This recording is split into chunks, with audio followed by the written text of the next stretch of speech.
Okay, how we going? We got sound now?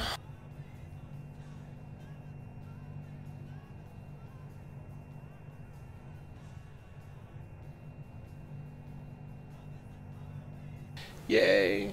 Yeah, OBS does some weird shit. It keeps loading up the wrong preset, but it looks like my preset.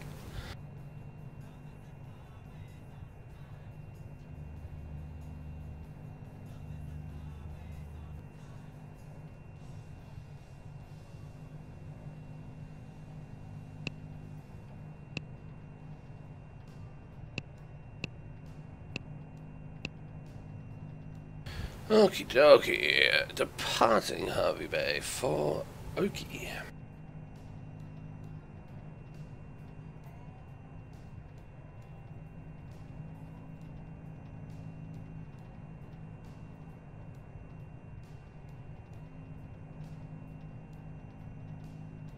So how's work going on the Dornier? What have they got you doing in this new group of yours?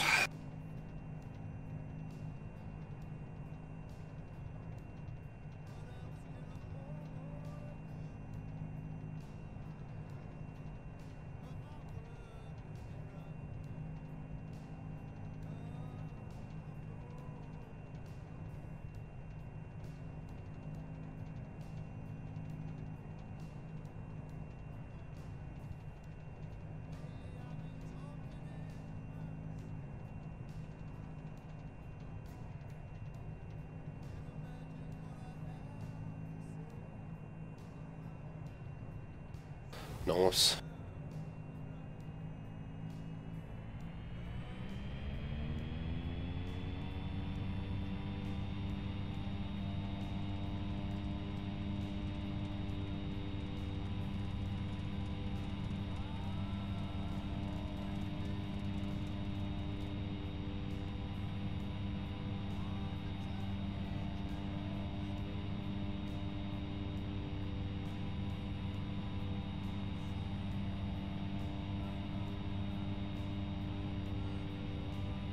Cool, cool.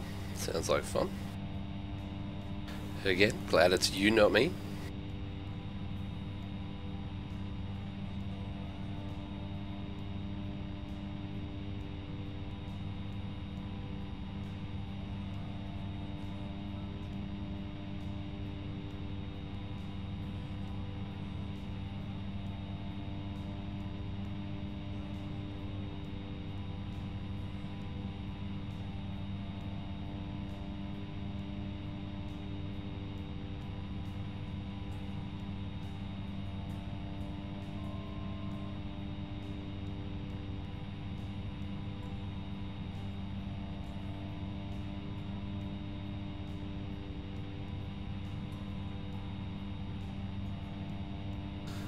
$57. Now that, yes. I am very, very proud of you, Wookie. Well done, my son. Yeah, that's agrees to that one.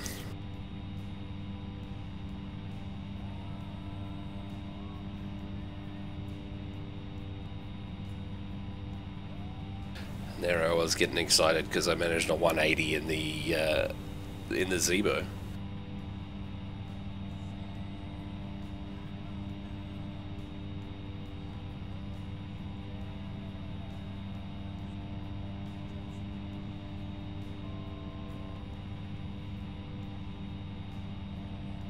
Yeah, you should be at that. That's smooth. The question is, how far down the runway were you? Did you float it, or did you get her in the touchdown zone?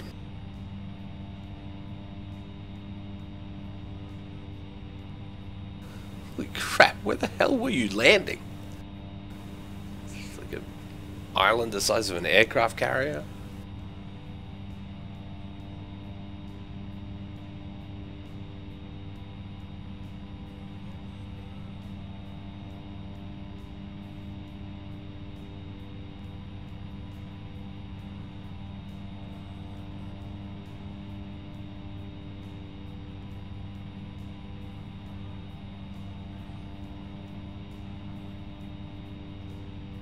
So it's like an airstrip on an atoll. Where is it near? It's in the middle of nowhere. It's out off Tahiti. Jeez. So there's a few airstrips out there that are just little dots of land.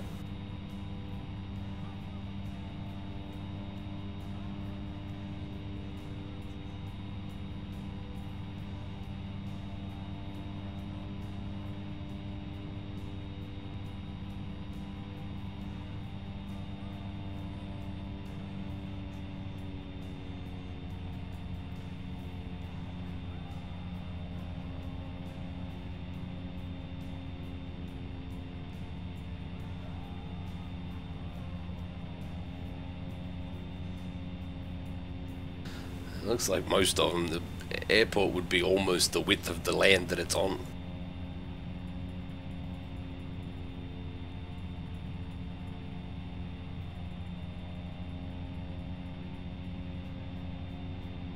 Yeah, I do love the G4. Have they released any new updates for it? I think I got like 1.3.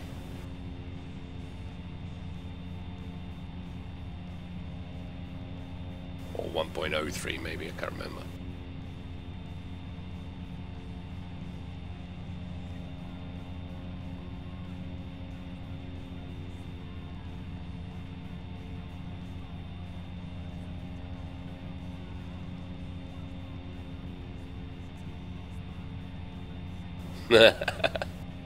Yeah, not much room to turn around on that.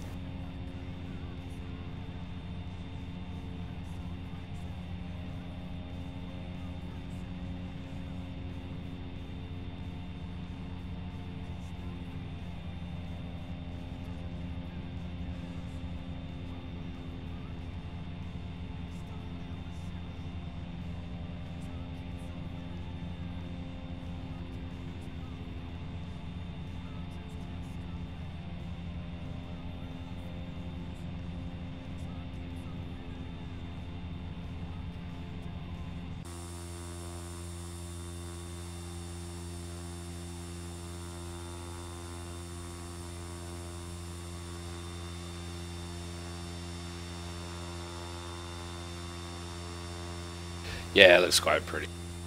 I just fell in love with the Star Wars one. It's just so crazy and out there.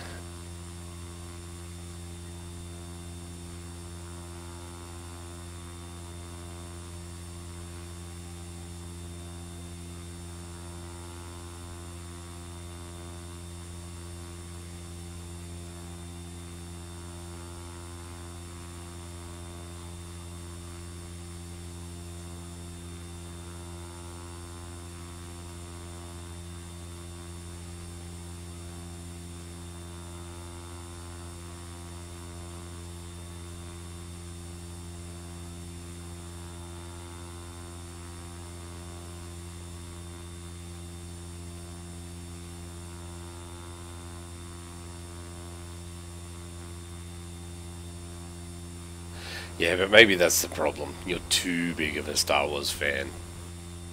Me, I just like looking at R2-D2.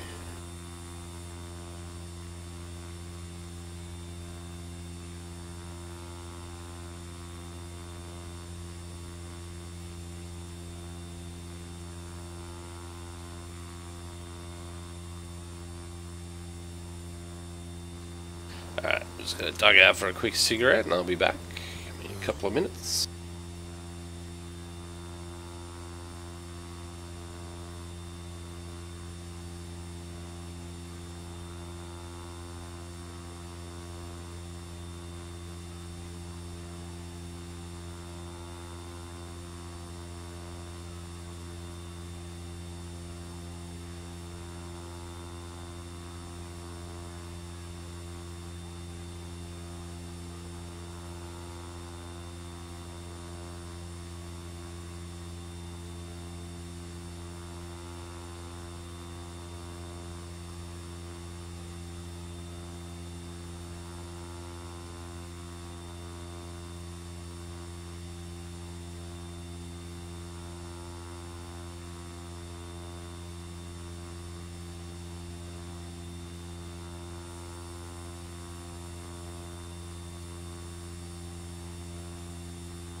And back.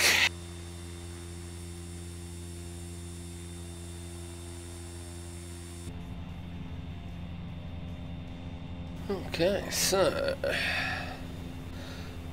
a very slow climb here. Let's get that sped up.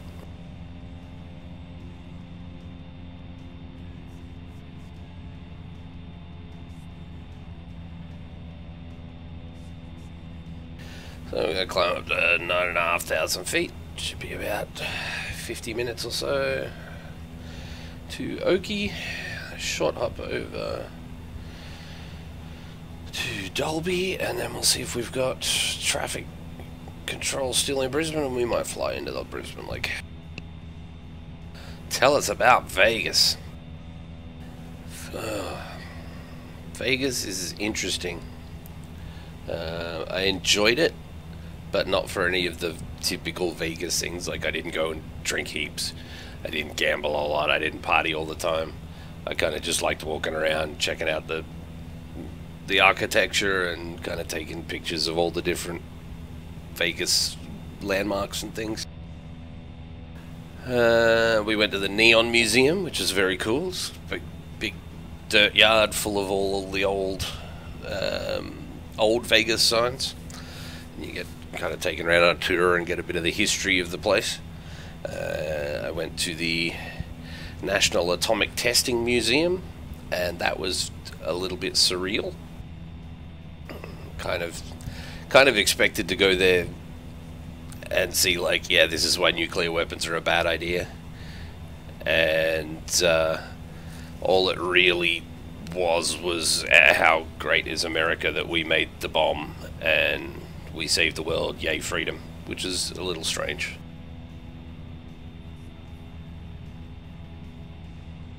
But we went and saw, you know, a bunch of the kind of iconic things. So we went up to Fremont Street where they have all the old casinos, and I like that better because the casinos are still like neon signs and bulbs as opposed to just giant LED screens. So it feels like old Vegas to me anyway.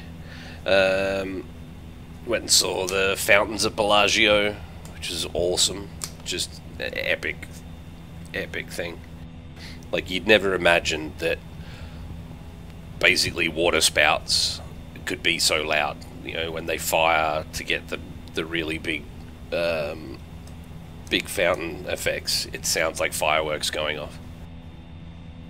Yeah, so that was pretty cool. But yeah, I've done Vegas, I've seen it, and I probably wouldn't go back.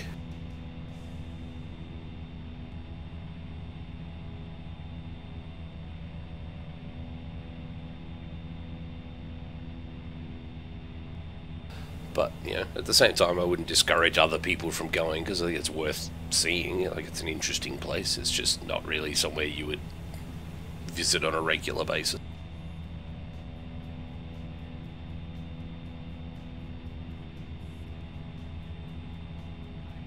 Oh, and the absolute highlight was we went and saw Penn and Teller at the Rio. So saw their magic show, and then got to meet them afterwards and got their signatures on the tickets. So I'm going to frame them, stick them up in my man cave.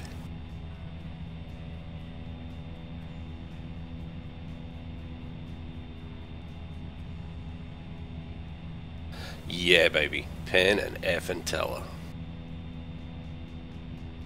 Yeah, it was cool. And, you know, like, I knew before we went, because I listened to Penn's podcast.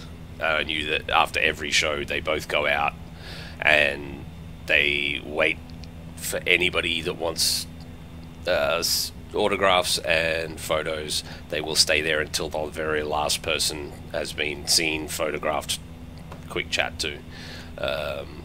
You know, they're really dedicated to their fans that way. So yeah, that was really awesome. And other than that, what did we do the day after Penn and Teller? Oh, we went and sat in on an improv show that streams to Twitch. So one of the guys that co-hosts on Penn's podcast also does this show called The Bucket Show. So we went in and sat in, but they weren't in the big studio because the that was set up for filming commercials or something in there. So we went and watched a baby bucket show in like this little tiny room with me and my wife sitting up against the wall underneath the webcam they were streaming with. And they did an improv show for an hour in front of us live to Twitch. And it was absolutely hilarious. So if you want, check it out. Just search on Twitch for The Bucket Show. Because they're, yeah, two seriously funny guys.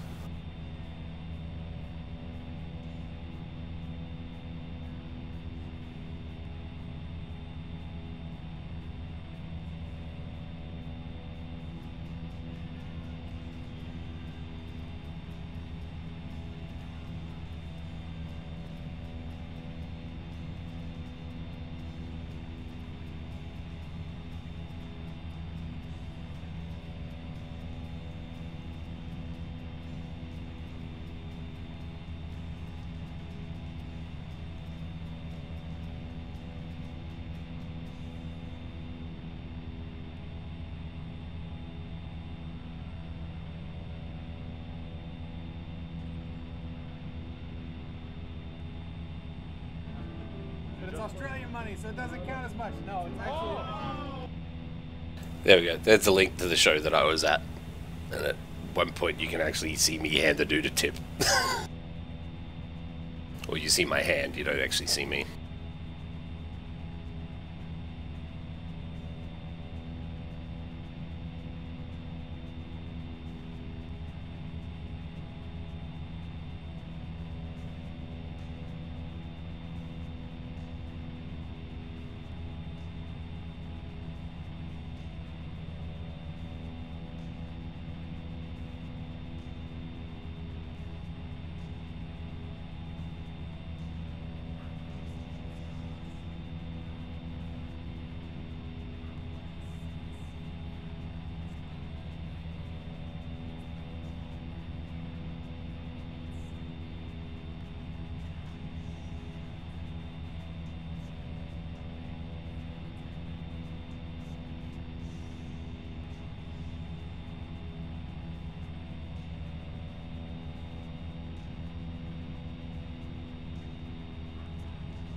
Bookie, I've discovered some horrible things about my Coronado planes with the new 11.1 betas.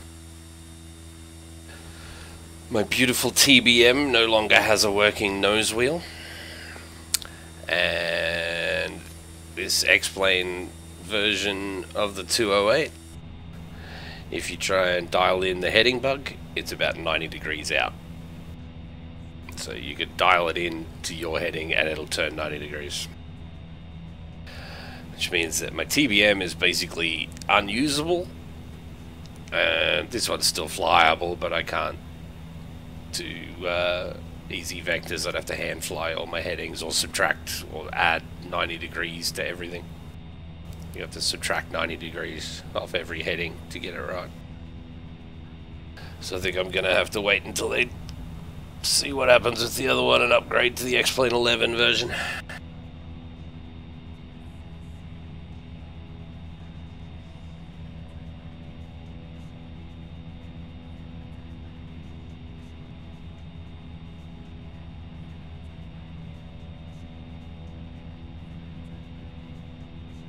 So it's either that or I'm going to have to go and find a twin otter somewhere.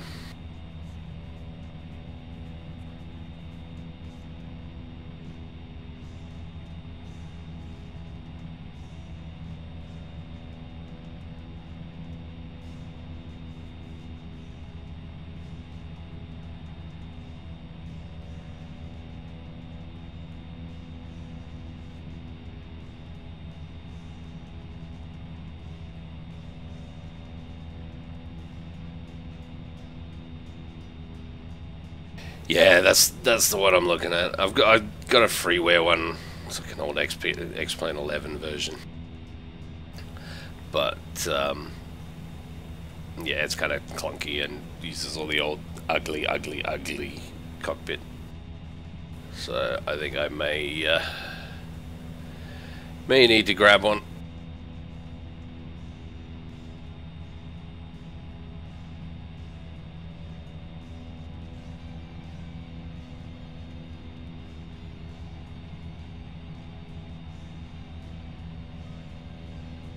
But yeah, and then I'll have to go and find one to buy in FSEconomy as well. Because I do have a soft spot for the Twin Otter. That's one of the planes my dad used to fly in New Guinea. I used to go out flying with him occasionally.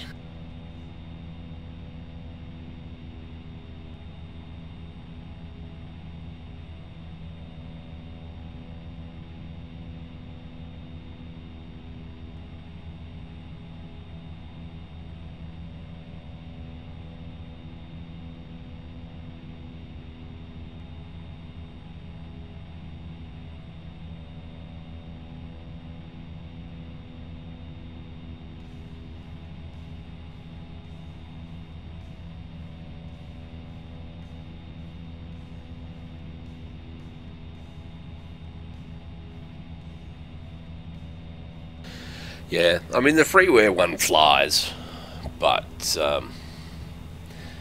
it is just so horrifically ugly inside. Yeah, Dash 8 100 would be good.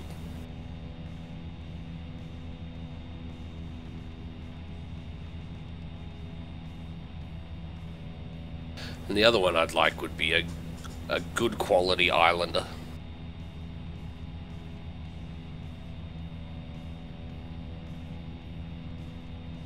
Yeah, the RWD will be the one that I go for.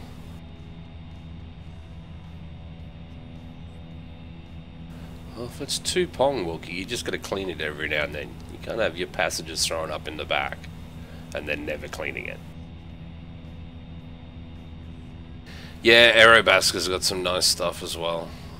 I mean, this is the one trouble. Once you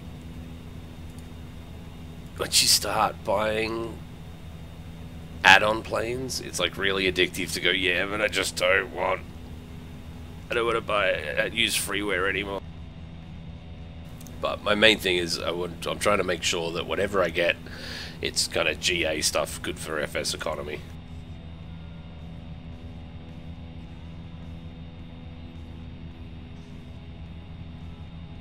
Yeah, well, unfortunately I went to Vegas, so I came home for the Black Friday sales with no money. But I'll be keeping an eye on it, that's for sure.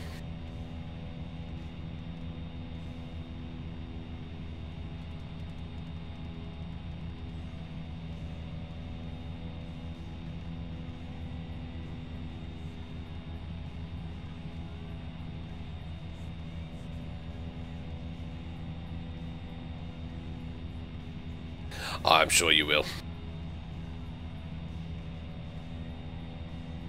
And I've also been looking at that Dornier 228 because there's something about it, like it's just ugly enough to be lovable, you know what I mean?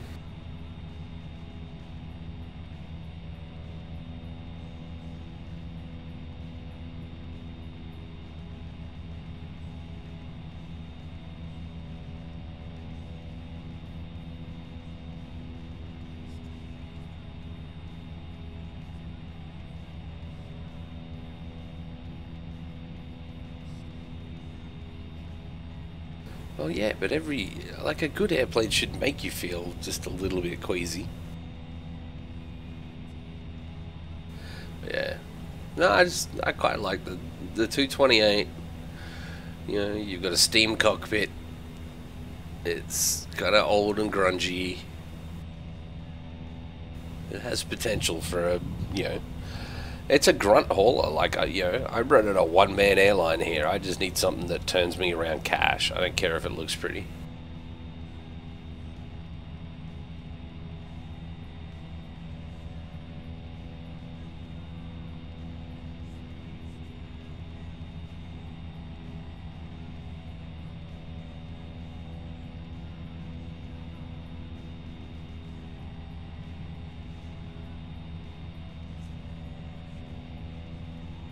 So it's either that or maybe I'll grab like the 206. I don't know. I don't think that. I'm not sure if they've done an X-Plane 11 version of the 206 yet.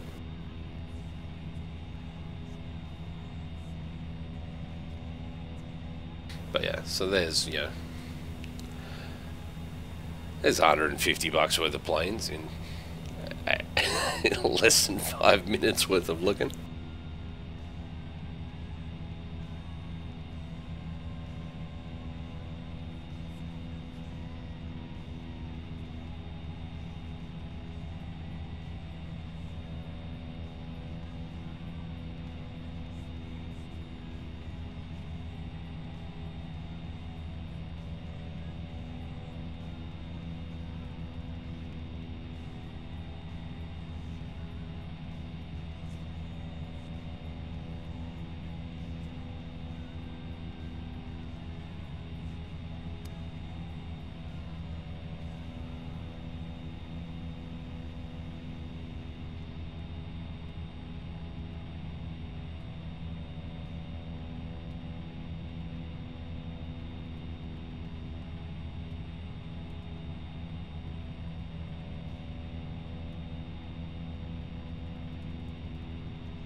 It's a bit windy at Oki.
Yeah, it is the pretties. So I have a Thrustmaster Cougar, which is the like F-16 controls. Because years ago I used to fly a lot of military flight sims, mainly Falcon 4 and its variants. And it still works, so I've never bothered upgrading. I've been thinking about getting like a proper, general aviation yoke setup. But they're just ridiculously expensive for the ones that I want. I don't really want a gamey, joysticky yoke. I want something that's a little bit more advanced than that. But yeah, for now the Cougar works.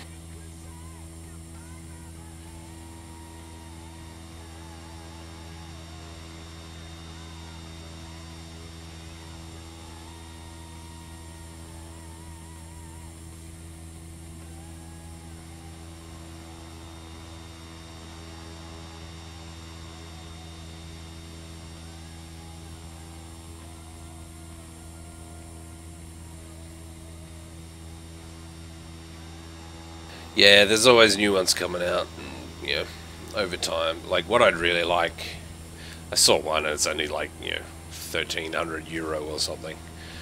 But it has full force feedback controls and also trims correctly. So, as in, instead of trimming until you have no spring force on the stick, it actually trims wherever the elevators are held, which is very tasty. Yeah, I saw the honeycomb ones. They looked pretty.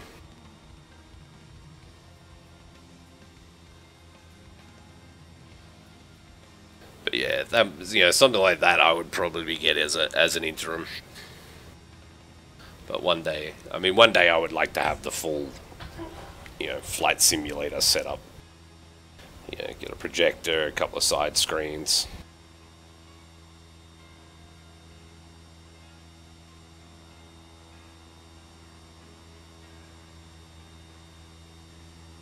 So the big problem is that I would have to get that.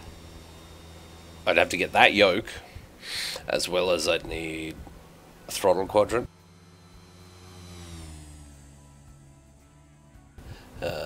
And all of those kinds of things start to build up after a while. So get that, get the throttle quadrant, and then you need a comm stack, and it just never ends. But still, for $400 total, that's pretty good there. That'll get you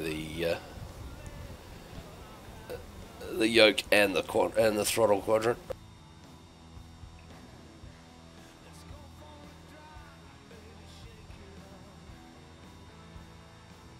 But once I get that, I'll definitely have to look at redesigning my desk and setting it up permanently.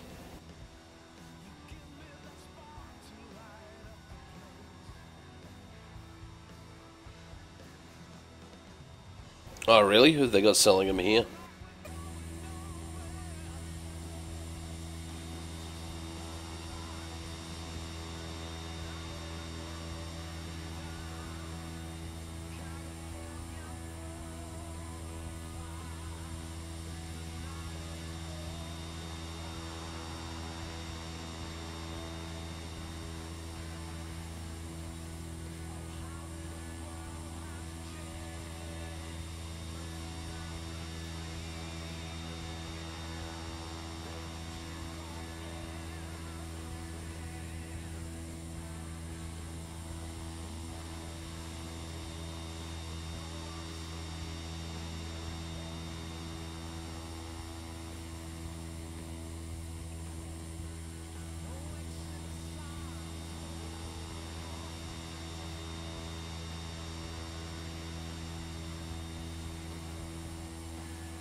Yeah, that'd be right.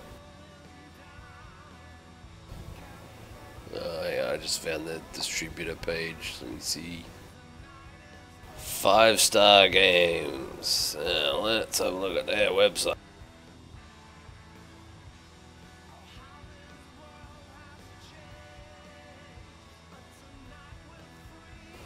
So there's some kind of distribution mob that is currently focused on Ashes Cricket, Sonic Forces, Final Fantasy XIV, and Ark.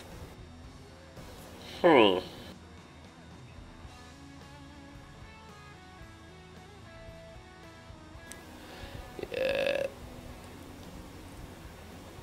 Just doesn't look like a company that I want to try and get tech support from.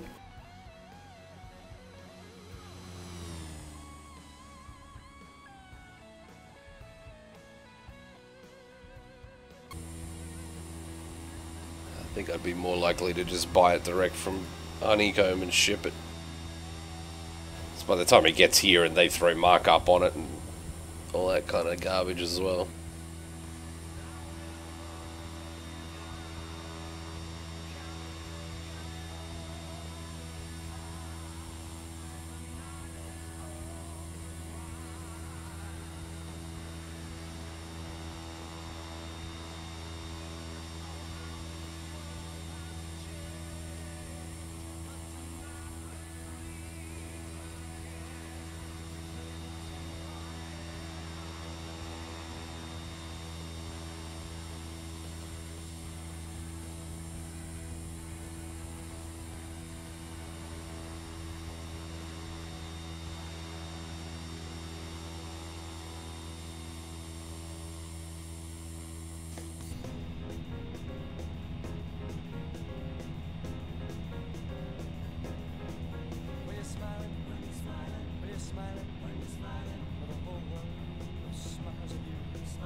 The one thing that X-Enviro could do with, at least in Australia, is it needs to recognise more reporting stations for weather. They're just a little bit too far spaced out, and so you get these clumps of weather.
I'm actually just gonna grab a smoke.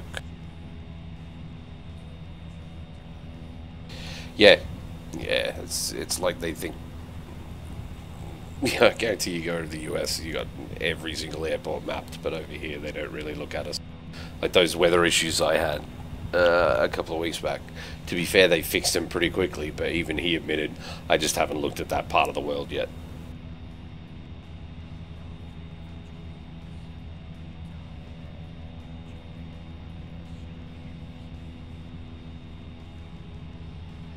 Yeah.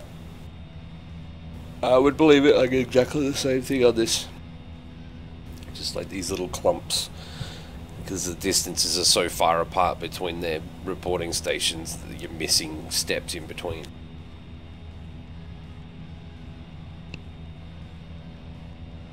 So like, you know, we're coming into Oakey there, but you've got Brisbane, Amberley, and there are other fields in that area that all report.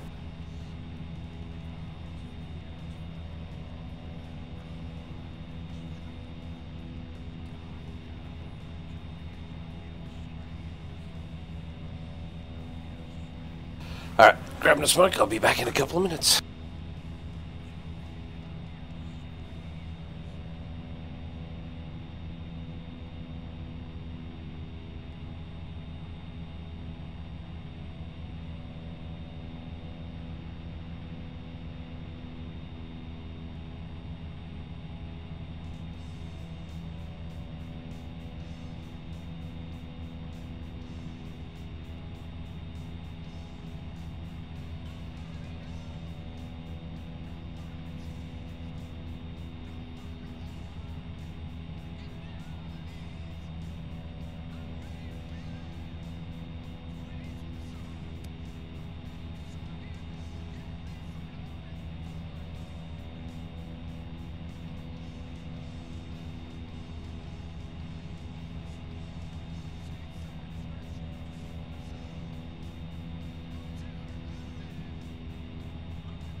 And back. So we got 25 miles to Oakey. We'll start our descent. So Oakey's 1,300 feet, so we'll go down to 2,500 for pattern height.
Okie there.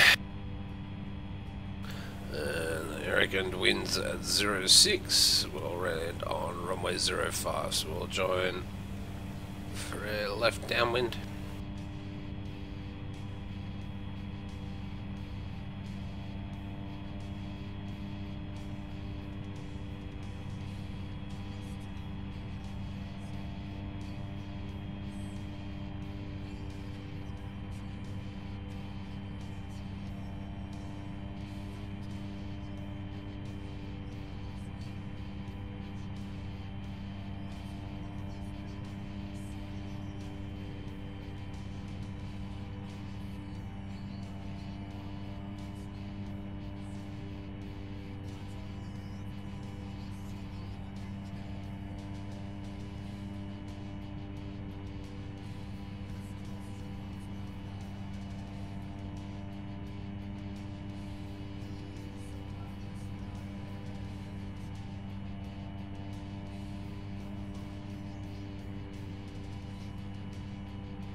See some fun little planes flying in and out of that army base. Let's go practice our short takeoffs and landings.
Landing speed guesses.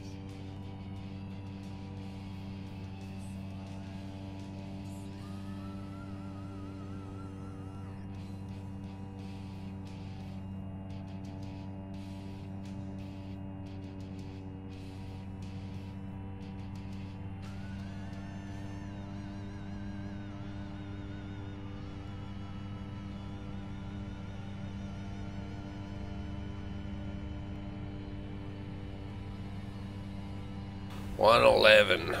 Setting the bar low.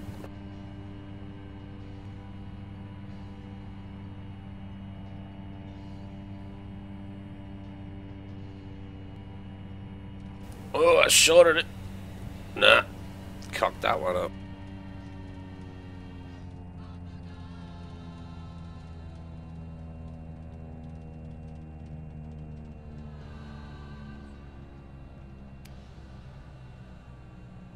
Yeah, that was not good.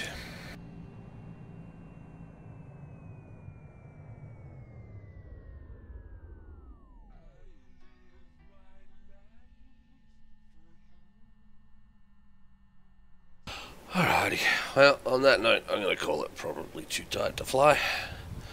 So I'm going to head off. Thanks for coming along to watch. Much appreciated, and I'll see you Thursday night. Catch you later.